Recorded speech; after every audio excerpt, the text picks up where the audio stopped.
आज की पॉइंट है, अव्यक्त साइलेंस द्वारा डबल लाइट फरिश्ता स्थिति का अनुभव करो।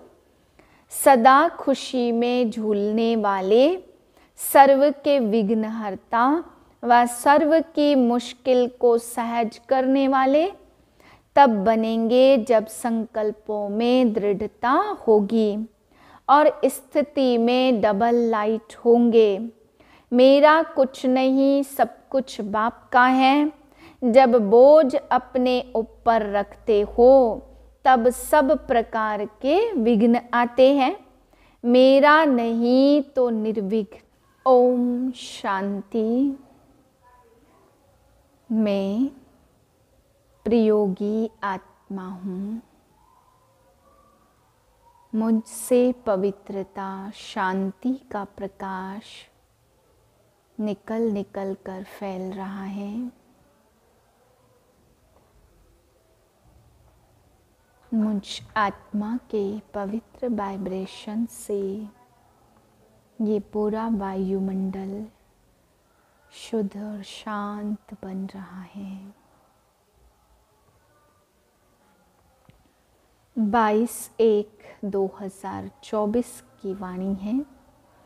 मीठे बच्चे, तुम्हें संपूर्ण पावन बनना है, इसलिए कभी किसको दुख नहीं दो। कर्मेंद्रियों से कोई विकर्म ना हो। सदा बाप के फरमान पर चलते रहो। प्रश्न है, पत्थर से पारस बनने की युक्ति क्या है? कौन सी बीमारी इसमें विघ्न रूप बनती है? उत्तर है, पत्थर से पारस बनने के लिए पूरा नारायणी नशा चाहिए। देह अभिमान टूटा हुआ हो। यह देह अभिमान ही कड़ेते कड़ी बीमारी है। जब तक आत्माभिमानी नहीं तब तक पारस नहीं बन सकते। पारस बनने वाले ही बाप के मददगार बन सकते हैं। दूसरी पॉइंट है, सर्विस भी तुम्हारी बुद्धि को सोने का बना देगी। इसके लिए पढ़ाई पर पूरा अटेंशन चाहिए। ओम शांति। रूहानी बच्चों प्रति रूहानी बाप सावधानी देते कि बच्चे अपने को संगम युगी समझो, सतयुगी तो नहीं समझेंगे। तुम ब्राह्मण ही अपने को संगम युगी समझते हो और तो सभी अपने को कलयुगी समझते हैं। बहुत फर्क है सतयुग और कलयुग, स्वर्गवासी व नरकवासी। तुम तो न स्वर्गवासी हो न नरकवासी हो, तुम हो पुरुषोत्तम संगमवासी। इस संगम युग को तुम ब्राह्मण ही जानते हो और कोई नहीं जानते। तुम भल जानते भी हो परंतु भूल जाते हो। अब मनुष्यों को कैसे समझाएं? वे तो रावण की जंजीरों में फंसे हुए हैं। राम राज्य तो है नहीं, रावण को जलाते रहते। इससे सिद्ध होता कि रावण राज्य है। राम राज्य क्या है और रावण राज्य क्या है, यह भी तुम समझते हो नंबरवार। बाप आते हैं संगम युग पर तो यह भेंट भी अभी की जाती है, सतयुग और कलयुग की। कलयुग में रहने वालों को नरकवासी और सतयुग में रहने वालों को स्वर्गवासी कहा जाता। स्वर्गवासी को पावन और नरकवासी को पतित कहा जाता। तुम्हारी तो बात ही निराली है, तो तुम इस पुरुषोत्तम संगम युग को जानते हो। तुम समझते हो हम ब्राह्मण हैं। वर्णों वाला चित्र भी बहुत अच्छा है, इस पर भी तुम समझा सकते हो। कंट्रास्ट बताना चाहिए। जो मनुष्य अपने को नरकवासी पतित कंगाल समझे, लिखना चाहिए अब यह पुरानी कलयुगी दुनिया है, सतयुग स्वर्ग नई दुनिया है। तुम नरकवासी हो या स्वर्गवासी? तुम देवता हो या असुर? ऐसे तो कोई नहीं कहेंगे कि हम स्वर्गवासी हैं। कई ऐसे समझते हैं हम तो स्वर्ग में बैठे हैं। अरे यह तो नरक है ना, सतयुग है कहाँ? यह है रावण राज्य। तब तो रावण को जलाते हैं। उन्होंने पास भी कितने जवाब होते हैं। सर्वव्यापी पर भी कितनी डिबेट करते। तुम बच्चे तो एकदम क्लियर पूछते हो, अब नई दुनिया है या पुरानी दुनिया। ऐसा क्लियर कंट्रास्ट बताना है, इसमें बहुत ब्रेन चाहिए। ऐसा युक्ति से लिखना चाहिए जो मनुष्य अपने से पूछे कि मैं नरकवासी हूँ या स्वर्गवासी, यह पुरानी दुनिया है या नई दुनिया है, यह राम राज्य है या रावण राज्य। हम पुरानी कलयुगी दुनिया के रहवासी हैं या नई दुनिया के रहवासी हैं। हिंदी में लिखकर फिर अंग्रेजी गुजराती में ट्रांसलेट करें तो मनुष्य अपने से पूछे हम कहाँ के रहवासी हैं। कोई शरीर छोड़ते हैं तो कहते हैं स्वर्ग पधारा, लेकिन स्वर्ग अभी है कहाँ। अभी तो कलयुग है, जरूर पुनर्जन्म भी यहाँ ही लेंगे ना। स्वर्ग तो सतयुग को कहा जाता, वहाँ अभी कैसे जाएंगे। यह सब विचार सागर मंथन करने की बातें हैं। ऐसे क्लियर कंट्रास्ट हो उसमें लिख दो भगवानोवाच। हर एक अपने से पूछे मैं सतयुगी राम राज्य निवासी हूँ या कलयुगी रावण राज्य निवासी हूँ। तुम ब्राह्मण हो संगमवासी, तुमको कोई भी जानते ही नहीं है। तुम हो सबसे न्यारे, तुम सतयुग कलयुग को यथार्थ जानते हो। तुम ही पूछ सकते हो कि तुम विकारी भ्रष्टाचारी हो या निर्विकारी श्रेष्ठाचारी हो। यह तुम्हारा किताब भी बन सकता है। नई नई बातें निकालनी पड़े ना, जिससे मनुष्य समझे कि ईश्वर सर्वव्यापी नहीं है। तुम्हारी यह लिखत देख आपे ही अंदर से पूछेंगे। इसको आयरन एज तो सब कहेंगे, सतयुगी डीटी राज्य तो इनको कोई कह न सके।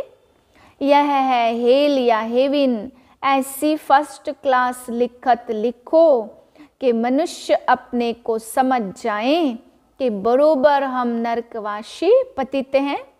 हमारे में दैवी गुण तो है नहीं, कलयुग में सतयुगी कोई हो न सके। ऐसे विचार सागर मंथन कर लिखना चाहिए। जो ओटे सो अर्जुन, गीता में अर्जुन का नाम दिया है।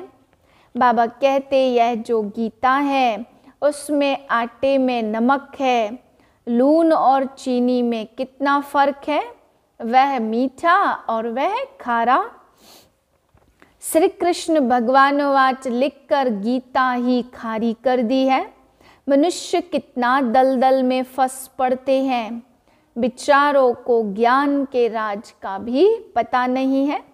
ज्ञान भगवान तुमको ही सुनाते और किसको पता ही नहीं। नॉलेज तो बहुत सहज है, परंतु भगवान पढ़ाते हैं यह भूल जाते हैं। टीचर को ही भूल जाते, नहीं तो स्टूडेंट कभी टीचर को भूलते नहीं हैं। घड़ी घड़ी कहते बाबा हम आपको भूल जाते हैं। बाबा कहते बच्चे माया भी कम नहीं है। तुम देहाभिमानी बन पड़ते, बहुत विकर्म बन जाते हैं। ऐसा कोई खाली दिन नहीं जो विकर्म ना होते हो। एक मुख्य विकर्म यह करते हो जो बाप के फरमान को ही भूल जाते हो। बाप फरमान करते मन मना भाव अपने को आत्मा समझो। यह फरमान मानते नहीं है तो जरूर विकर्म ही होगा। बहुत पाप हो जाते, बाप का फरमान बहुत सहज भी है तो बहुत कड़ा भी है।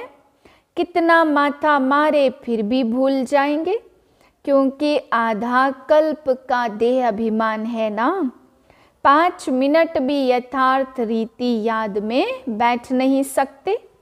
अगर सारा दिन याद में रहे फिर तो कर्मातीत अवस्था हो जाए। बाबा ने समझाया, इसमें है मेहनत।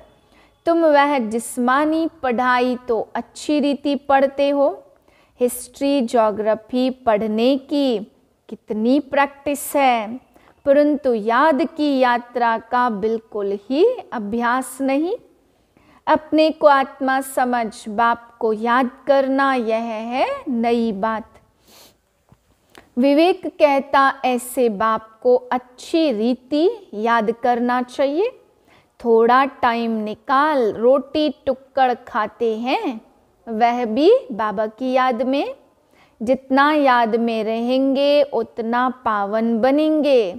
ऐसे बहुत बच्चे हैं जिनके पास इतने पैसे हैं जो ब्याज मिलता रहे, बाप को याद करते रोटी टुक्कड़ खाते रहे बस, परंतु माया याद करने नहीं देती। कल्प पहले जिसने इतना पुरुषार्थ किया है उतना ही करेंगे। टाइम लगता है, कोई जल्दी दौड़ी लगाकर पहुंच जाए यह तो हो न सके। इसमें तो दो बाप हैं, बेहद के बाप को अपना शरीर है नहीं, वह इसमें प्रवेश होकर बात करते तो बाप की श्रीमत पर चलना चाहिए। बाप बच्चों को श्रीमत देते, देह सहित सब धर्म छोड़ अपने को आत्मा समझो।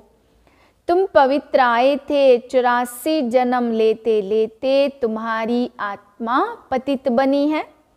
अब पावन बनने के लिए श्रीमत पर चलो, तब बाप गारंटी करते तुम्हारे पाप कट जाएंगे, तुम्हारी आत्मा कंचन बन जाएगी, फिर वहाँ देह भी कंचन मिलेगी। जो स्कूल का होगा वह तुम्हारी बातें सुनकर सोच में पड़ जाएगा, कहेगा तुम्हारी बात तो ठीक है, पावन बनना है तो किसको दुख नहीं देना है, मनसा वाचा कर्मणा पवित्र बनना है। मनसा में तूफान आएंगे, तुम बेहद की बादशाही लेते हो ना। तुम भल सच बताओ व न बताओ, परंतु बाप खुद कहते माया के बहुत विकल्प आएंगे, परंतु कर्म इंद्रियों से कभी विकर्म नहीं करना। कर्म इंद्रियों से कोई भी पाप नहीं करना है। यह तो कंट्रास्ट की बातें अच्छी रीति लिखनी चाहिए। श्री कृष्ण पूरे 84 जन्म लेते हैं और शिव पुनर्जन्म नहीं लेते। वह सर्वगुण संपन्न देवता है, यह तो है ही बाप। तुमने देखा है पांडवों के चित्र कितने बड़े बड़े बनाए हैं, इसका मतलब है कि वह इतनी बड़ी विशाल बुद्धि वाले थे। बुद्धि बड़ी थी, उन्होंने फिर शरीर को बड़ा बना दिया है। यह तो है ही बाप। तुमने देखा है पांडवों के चित्र कितने बड़े बनाते, बुद्धि बड़ी थी, उन्होंने फिर शरीर को बड़ा बना दिया। तो तुम्हारी जैसी विशाल बुद्धि और कोई की हो न सके।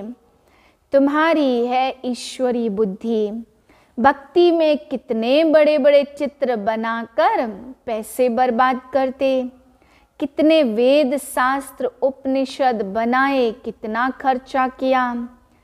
तुम फील करते हो बाबा ने पैसे बहुत दिए, राजयोग सिखलाकर राजाओं का राजा बनाया।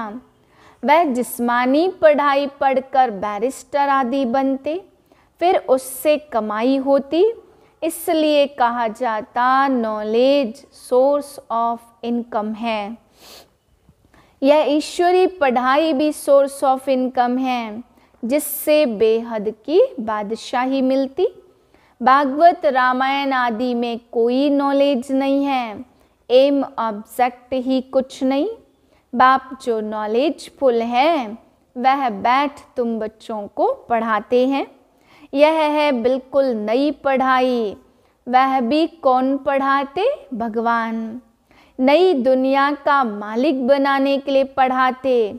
इन लक्ष्मी नारायण ने यह पढ़ाई से ऊंच पद पाया है। कहाँ राजाई कहाँ प्रजा, कोई की तकदीर खुल जाए तो बेड़ा पार है। स्टूडेंट समझ सकते कि हम पढ़ते हैं और फिर पढ़ा सकते हैं व नहीं। पढ़ाई पर पूरा अटेंशन रखना चाहिए। पत्थर बुद्धि होने के कारण कुछ भी समझते नहीं हैं।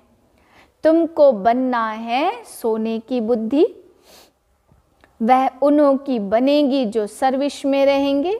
बैच पर भी किसको समझा सकते हो, बेहद के बाप से बेहद का वर्षा लो। भारत स्वर्ग था ना, कल की बात है। कहाँ 5000 वर्ष की बात और कहाँ लाखों वर्ष की बात। कितना फर्क है। तुम समझाते हो तो भी समझते नहीं हैं, जैसे बिल्कुल ही पत्थर बुद्धि है। यह बैच तुम्हारे लिए एक गीता है, इसमें सारी पढ़ाई है। मनुष्यों को तो भक्ति मार्ग की गीता ही याद रहती है। अभी तुम जो बाप द्वारा गीता सुनते हो, उससे तुम 21 जन्म के लिए सद्गति को पाते हो। शुरू शुरू में तुमने ही गीता पढ़ी है, पूजा भी तुमने ही शुरू की। अब पुरुषार्थ कर गरीबों को भक्ति मार्ग की जंजीरों से छुड़ाना है। कोई न कोई को समझाते रहो, उसमें से 1-2 निकलेंगे। अगर 5-6 इकट्ठे आते हैं तो कोशिश कर अलग अलग फॉर्म भराए, अलग अलग समझाना चाहिए। नहीं तो उन्हों में एक भी ऐसा होगा तो औरों को खराब कर देगा। फॉर्म तो जरूर अलग भराओ, 1-2 का देखे भी नहीं तो वह समझ सकेंगे। यह सब युक्तियाँ चाहिए, तब तुम सक्सेसफुल होते जाएंगे। बाप भी व्यापारी है, जो होशियार होंगे वह अच्छा व्यापार करेंगे। बाप कितना फायदे में ले जाते। झुंड इकट्ठा आए तो बोलो फॉर्म अलग अलग भरना है। अगर सब रिलीजियस माइंडेड हो तो इकट्ठा बिठाकर पूछना चाहिए, गीता पढ़ी है, देवताओं को मानते हो? बाबा ने कहा भक्तों को ही सुनाना है। हमारे भक्त और देवताओं के भक्त वह जल्दी समझेंगे। पत्थर को पारस बनाना कोई मासी का घर नहीं है। देहाभिमान कड़े ते कड़ी बहुत गंदी बीमारी है। जब तक देहाभिमान नहीं टूटा तब तक सुधरना बड़ा मुश्किल है। इसमें तो पूरा नारायणी नशा चाहिए। हम अशरीरी आए और अशरीरी बनकर जाना है। यहाँ क्या रखा है? बाप ने कहा है मुझे याद करो। इसमें ही मेहनत है, बड़ी मंजिल है। चलन से मालूम पड़ता यह अच्छे मददगार बनेंगे। कल्प पहले मिसल। अच्छा, मीठे मीठे सिक्के लदे बच्चों प्रति माता पिता बाप दादा का याद प्यार। Good morning. रूहानी बाप की रूहानी बच्चों को नमस्ते। हम रूहानी बच्चों की रूहानी बाप को नमस्ते। धारणा के लिए पहली पॉइंट, मनसा वाचा कर्मणा पवित्र रहना है। कर्मेंद्रियों से कोई विकर्म ना हो, इसकी संभाल करनी है। आत्मा को कंचन बनाने के लिए याद में जरूर रहना है। दूसरी पॉइंट है, देह अभिमान की कड़ी बीमारी से छूटने के लिए नारायणी नशे में रहना है। अभ्यास करो, हम अशरीरी आए थे, अब अशरीरी बनकर वापस जाना है। वरदान योग करने और कराने की योग्यता के साथ साथ प्रयोगी आत्मा भाव। बाप दादा ने देखा बच्चे योग करने और कराने दोनों में होशियार हैं, तो जैसे योग करने कराने में योग्य हो, ऐसे प्रयोग करने में योग्य बनो और बनाओ। अभी प्रयोगी जीवन की आवश्यकता है। सबसे पहले चेक करो कि अपने संस्कार परिवर्तन में कहाँ तक प्रयोगी बने हैं, क्योंकि श्रेष्ठ संस्कार ही श्रेष्ठ संसार के रचना की नींव है। अगर नींव मजबूत है तो अन्य सब बातें स्वतः मजबूत हुई पड़ी है। स्लोगन है, अनुभवी आत्माएं कभी वायुमंडल व संग के रंग में आ नहीं सकती।